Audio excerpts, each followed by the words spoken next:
Բարև ձեզ սիրելի հայրենակիցներ, եթերում կրկին քաղաքական խաչմերուկն է։ Այսօր արդեն հունվարի 12-ն է, ցավոք բավականին լուրջ տեխնիկական խնդիրներ ունենք եւ հիմնական համակարգիչը շարքից դուրս է եկել, վաղը փորձենք վերականգնել այն, դրա համար մի փոքր կարող է բարդանա մեր հաղորդումների անցկացումը, դժվար հաճախ կարողանանք հաղորդումներ անցկացնել, այսինքն ամեն դեպքում կփորձենք ամեն օրվա ռեժիմով աշխատել, ուղղակի մի փոքր դժվարանալու է հաղորդումներ պատրաստելու մեր գործը։ Այսօր կրկին հիմնական թեման Իրանն է, բայց Հայաստանից էլ կան հարցեր, որոնք որ արժի քննարկել։ Ավելի ճիշտ մեկ հարց է, եկեղեցու եթե հարցերին չենք անդրադառնա, ամենակարևոր հարցը դա այն է, որ Հայաստանի արտգործնախարարությունը վերջապես համարձակություն գտավ իր մեջ եւ Կոպիրկինին կանչեց արտգործնախարարություն եւ նրան հանձնել է բողոքի հայտագիր Սոլովյովի հայտարարությունների վերաբերյալ։ Հիշեցնեմ, որ Սոլովյովը փաստացի Սալավյով Live իր եթերում կոչ էր արել, որպեսզի հատուկ ռազմական գործողություն սկսի Ռուսաստանը նաև Հայաստանի նկատմամբ, ասելով, որ Սիրիա կամ մնացած երկրները այդքան կարևոր չեն, ինչքան հետխորհրդային երկրները եւ դրա համար Ռուսաստանի Դաշնությունը պետք է թքած ունենա միջազգային օրենքի վրա եւ եթե պետք լինի հատուկ ռազմական գործողություն իրականացնի նաև ընդդեմ Հայաստանի։ Մենք շատ լավ հասկանում ենք բոլորս եւ գաղտնիք չէ դա ոչ մեկի համար, որ այդպիսի հայտարարությունները չեն կարող արվել առանց Ռուսաստանի իշխանությունների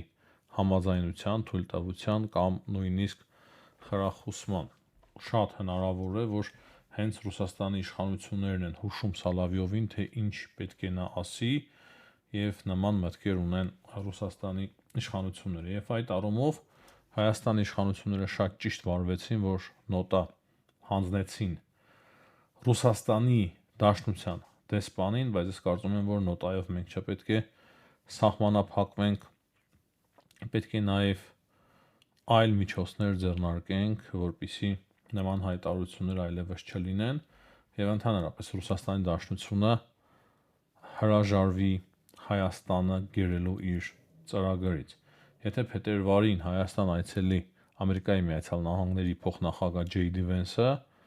դա շատ կարևոր կլինի մեզ համար եւ դա իրոք կլինի թրիփի մեկնարկ։ Դրանից բացի հիմա Nvidia-ի ներդրումները Հայաստան ԱՄՆ ռազմավարական հարաբերությունները լավ է, որ Ադրբեջանում եւս հասկանում են, թե ինչ վտանգներ է իրենց համար գալիս Ռուսաստանից, այսինքն իրենց սուվերենության հետ կապված եւ դա մի փոքր թեթևացնում է մեր անելիքը։ Կարծում եմ Վրաստանում նույնպես շատ լավ գիտակցում են եւ ավելի ու ավելի լավ են սկսել ամեն ինչ հասկանալ եւ դրա համար ընդհանուր պետք է ճիշտ դիրքորոշում որդեգրեն այս կովկասյան երկրները Հայաստան, Վրաստան եւ Ադրբեջանը, որպեսզի մենք կարողանանք դիմակայել Ռուսաստանի Դաշնության ծրագրերին։ Ռուսաստանի Դաշնությանը պետք է կրկին հասկացնել, որ մենք հակառուսական ոչինչ չենք ձեռնարկում, բայց յուրաքանչյուր արարք հակահայկականության դաշտում շատ խստագույնս կդատապարտվի եւ հնարավորության դեպքում մենք նույնիսկ կփորձենք պատժել այն բոլոր անհատներին, ովքեր որ նման արտահայտություններ կանեն Հայաստանի հասցեին եւ կփորձեն խնդիրներ ստեղծել մեր անկախության համար։ Հիմա անցնենք միջազգային ամենակարևոր եւ թարմ իրադարձություններին եւ այստեղ կրկին Իրանն է։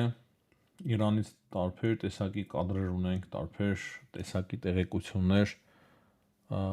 ահավոր է իրավիճակը, այդ մասին կխոսենք։ Հիմա սկսենք Նետանյահուի հայտարարությունից, որ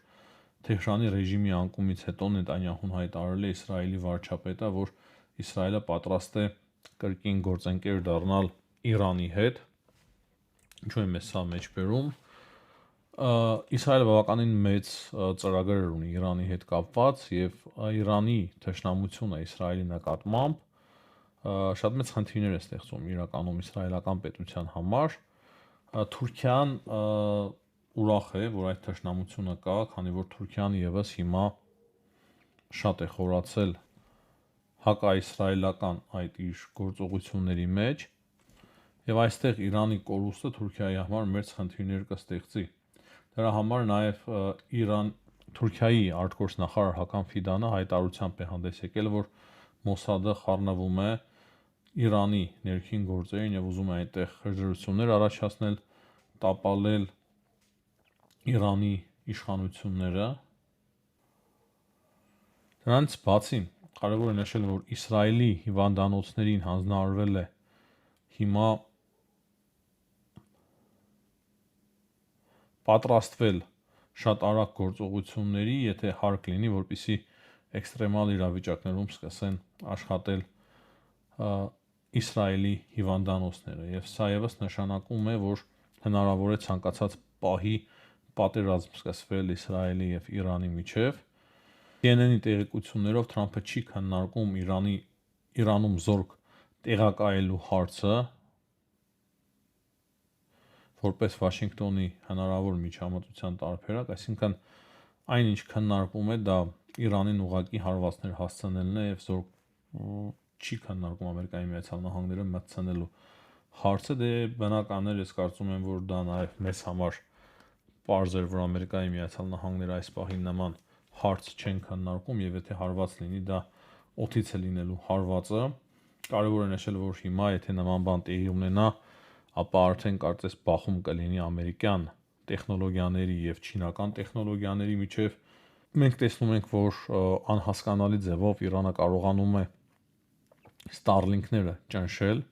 Իլոն Մասկի, որոնք որ արբանյակից են ուղակի գործում եւ արբանյակի միջոցով մարդիկ կարող են միանալ, ովքեր որ ունեն համապատասխան սարք եւ Իրանի ինտերնետից կախված չեն, բայց ինչ որ տեխնոլոգիաներով Իրանի իշխանությունները կարողացել են ճնշել նաեւ այդ կապը, շատ վատ է աշխատում նաեւ այդ կապը եւ մեծ է հավանականությունը, որ ոչ միայն ռուսները, այլ նաեւ չինացիներն են օգնել Իրանի իշխանություններին, որպեսզի նրանք կարողանան ճնշել Starlink-երը, այսինքն հիմա մենք ունենք փաստացի առաջին օրինակը բախման արևմտյան եւ արևելյան տեխնոլոգիաների, չինական եւ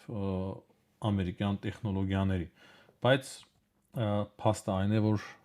վերջնականապես չեն կարողացել անջատել Starlink-ը, այլ բավականին լուրջ խնդիրներ են ստեղծել։ Հիմա ինչ վերաբերվում է կոնկրետ Իրանում, Թեհրանում ցուցարարները կոչերը հղում են, իրենց կոչերը հստակ են հղում, որ իրենց ղեկավարը Փեխլևին է, շահի որդին, եւ իրենք սպասում են շահի որդու վերադարձը, դրա համար էլ այրում են Իրանի դրոշները, չընդունելով այդ դրոշները, իրենց կոչերում հստակ ասում են, որ Այաթոլլահ Խոմեյնին պետք է հեռացվի իշխանությունից, եւ այստեղ մենք նաեւ տեղեկանում ենք, որ Դոնալդ Թրամփի խոսքերով Իրանի իշխանությունները հասկանալով պահի լրջությունը երեք զանգահարել են եւ փորձել են կապ հաստատել Ամերիկայի Միացյալ Նահանգների հետ, Իրանի իշխանությունները Ամերիկայի Միացյալ Նահանգների իշխանությունների հետ, որպեսզի պատերազմ տեղի չունենա, բայց այնքան էլ արվել իրավիճակը Իրանում, որ մենք այսօր ամբողջ օրվա ռեժիմով տեսնում էինք տարբեր կադրեր, թե ինչպես բեռնատար մեքենաներով մարդկանց ուղղակի մարմինը տանում թափում են, որպեսզի հարազատները կարողանան վերցանել, թե ում մարմին ովքեր են այդ սպանվածները։ Դրանից բացի տեղեկություններ կան, որ հիվանդանոցներում եւս վիրավորում ունեցող մարդկանց են սպանում, դրա համար էլ երեք տեղեկություն կար այն մասին, որ ցուցարարները հարձակվել են նաեւ շտապ օգնության մեքենայի վրա, այսինքն մարդիկ ցուցարարները չեն վստահում նաեւ շտապ օգնության մեքենաներին, հիվանդանոցներին եւ տարբեր տեղեկություններ կա օրինակի համար ըստ կրկին CNN-ի, որը որ հիմնվում է Իրանում գործող մարդու իրավունքների պաշտպանության լրատվամիջոցների տեղեկությունների վրա, այս 15 օրերի ցույցերի ընթացքում արդեն սպանվել է 544 մարդ, բայց կան տեղեկություններ, որ 2000-ից էլ ավել է, այսինքն հստակ ոչինչ ոչ ոք չի կարող ասել, բայց կրկնեմ, մենք տեսնում ենք այն կադրերը, որ տասնյակ մարդիկ սպանված են եւ տեսնում ենք նաեւ կրակոցներ Իրանի փողոցներում։ Դրանից բացի Ամերիկայի Միացյալ Նահանգներում բնակվող շահի որդին հստակ արդեն նոր կոչեր է հղել Իրանի ժողովրդին։ Նա ասում է, որ պետք է գրավել բոլոր այն լրատվամիջոցները, ովքեր որ ապատերիկատվություն են տարածում ցույցերի վերաբերյալ, դրանից բացի նա կոչ է արել արտերկրում ապրող իրանցիներին գրավել դեսպանատները, փոխել դրոշները, հյուպատոսարանները, այսինքն լայնածավալ ապստամբության եւ իշխանափոխության կոչերը հնչեցնում շահի որդին Փեխլևին։ Ու հետաքրքիրը այն է, որ չնայած որ այսպիսի massայական սպանություններ են տեղի ունենում Իրանում, Իրանի իշխանությունները որոշում են կայացրել 3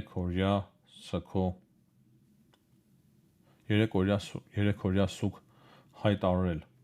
Իրանում։ Ցավոք սերտի այդ սպանվածների թվում կա նաև ազգությամբ հայ ցուցարարների շարքում Տիգրան Դավուդյանը սպանվել է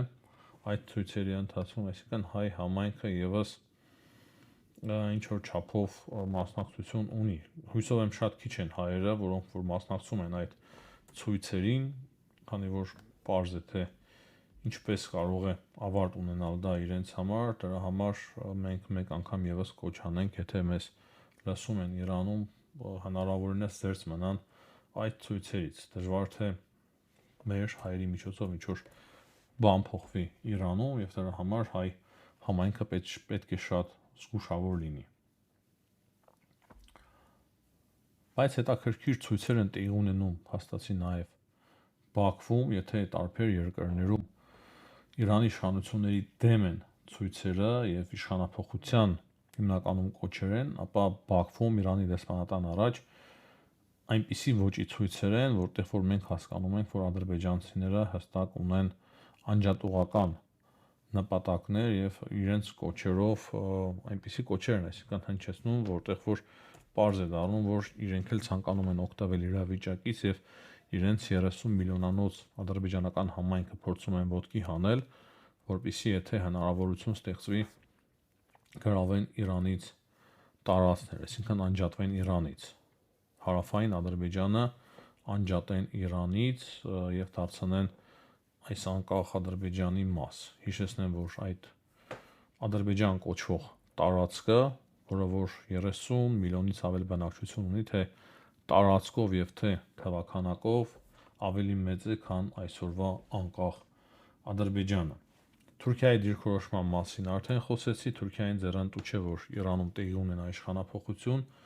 քանի որ այդ պարագայում Թուրքիան միայնակ է մնալու, հիմնականում միայնակ է մնալու Իսրայելի դեմ պայքարում, դժվար թե Թուրքիան կարողանա ուղիղ ֆինանսավորել Եմենի հութիներին, չնայած որ մենք տեսնում ենք, որ Հեզբոլլահի մասով ակտիվություն կա, Թուրքիայի կողմից Սիրիայի մասով նույնպես ակտիվություն կա, այսինքն հակաիսրայելական ճակատ է ձևավորում Թուրքիան եւ նաեւ դրա համար օգտագործում է տերորիստական խմբերը, դրանից բացի նաեւ պաղեստինցիներին են փորձում օգտագործել, ակտիվացնել, բայց այս պայքարը հիմնականում առաջ է տանում Իրանը եւ եթե Իրանի իշխանությունները այս տապալվեն, Թուրքիան միայնակ կմնա այդ պայքարում։ Այսքանը հիմնականում այս պահի դրությամբ Իրանից սիրելի հայրենակիցներ։ Թրամփը ուրիշ հայտարարություններ է արել Գրենլանդիայի մասով, օրինակի համար ասել է, որ եթե իրենք չմաչավերցնեն Գրենլանդիան, Ամերիկայի Միացյալ Նահանգները, ապա դա անելու են Ռուսաստանը եւ Չինաստանը եւ դրա համար Թրամփը ցանկանում է հաստատի վերցնել Գրենլանդիան, դրա մասին մենք միշտ էլ խոսացել ենք եւ ասել ենք, որ հիմնականում անվտանգությունն է այստեղ հարցը եւ կարծում եմ, որ կարող է շուտով ինչ-որ պայմանավորվածություններ ձեռք բերվեն, եթե ստացվի, իհարկե, հուսանք, որ կստացվի եւ Գրենլանդիայի անվտանգությունը իրոք ապահովի եւ խնդիրներ չստեղծի այն ՆԱՏՕ-ի համար, Եվրամիություն, Եվրոպա, Ամերիկայի Միացյալ Նահանգներ հարաբերությունների համար։ Դրանից բացի Թրամփը իր սոցիալական ցանցում արհեստական բանականության միջոցով գեներացված նկար է հրապարակել, որ ինքը այում Կուբայի սիգարներից է ծխում, եւ սա եւս շատ կարեւոր ակնարկ է, կարծում եմ, նաեւ Կուբային։ Հիմա այնպիսի հայտարարություններ է անում Դոնալդ Թրամփը, որ ուղղակի ապշում է, նույն Վենեսուելայի մասով ասում է, որ ես եմ Վենեսուելայի նախագահը, դժվար է մեկնաբանել, չեմ էլ ցանկանում մեկնաբանել, կարծում եմ բոլորի համար շատ բան պարզ է, կարևորը մեր մասով ամեն ինչ լավ լինի եւ Ամերիկայի Միացյալ Նահանգների դիրքորոշումը չփոխվի եւ մնա դրական։ Ինչ վերաբերվում է Մեքսիկային, ապա Մեքսիկայի նախագահը երևի վախեցել է Մոդուրոյի հետ տեղի ունեցածից եւ հերախոսազրույց է ունեցել Դոնալդ Թրամփի հետ եւ քննարկել են նարկոտրաֆիկինգի հարցը եւ ինչպես նա գրել է իր սոցիալական էջում, X-ում, իրենք քննարկել են, թե ինչպես կարելի է նվազեցնել նարկոտրաֆիկինգի այդ հարցը եւ դրանից բացի ինքնիշխանության, սուվերենության հարցեր են քննարկել Մեքսիկայի ինքնիշխանության եւ սուվերենությանը վերաբերող հարցեր։ Նոր տեղեկություններ էլ կան այն մասին, թե ինչպես է ձերբակալվել Մոդուրոն, փաստացի ասում են, որ Ամերիկայի Միացյալ Նահանգները նոր տեխնոլոգիաներ են կիրառել, սկզբից լույս են անջատվել, հետո ինչ որ ահռելի խլացուցիչ ձայն է հնչել, որից որ անվտանգության ուժերի քթից արյուն է եկել, նրանք ուղղակի չեն կարողացել ոչինչ անել այդ ձայնից եւ այդ ձայնի օգտագործումով Ամերիկայի Միացյալ Նահանգները կարողացել են հասնել շատ լուրջ հաջողությունների։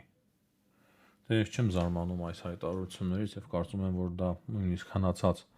տեխնոլոգիա է Ամերիկայի Միացյալ Նահանգների համար, հնարավոր է նորեն դա կիրառում, բայց միանշանակ դրանից շատ առավել հզոր տեխնոլոգիաներ կունենան Ամերիկայի Միացյալ Նահանգները, քանի որ միլիարդավոր, տասնյակ միլիարդավոր դոլարներ են ծախսվում ռազմական նորարարությունների համար եւ մենք գիտենք, որ ցանկացած ռազմական նորարարություն տարիներ անց նոր մուտք է գործում քաղաքացիական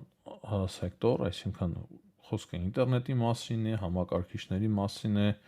վեբ կամերաների մասին է, գրեթե ամեն ինչ սկզբում ռազմական նշանակություն ունի, հետո տարիներ անց արդեն գալիս է քաղաքացիական սեկտոր է հասնում, քաղաքացիական հատված է հասնում կամ մենք սկսում ենք տեղեկանալ այդ մասին։ Ուկրաինայից շատ բան չունենք խոսելու, բայց հետաքրքիր մեկ տեղեկություն կա այն մասին, որ ուկրաինական դրոնները փաստացի հասել են մինչև Կասպի ծով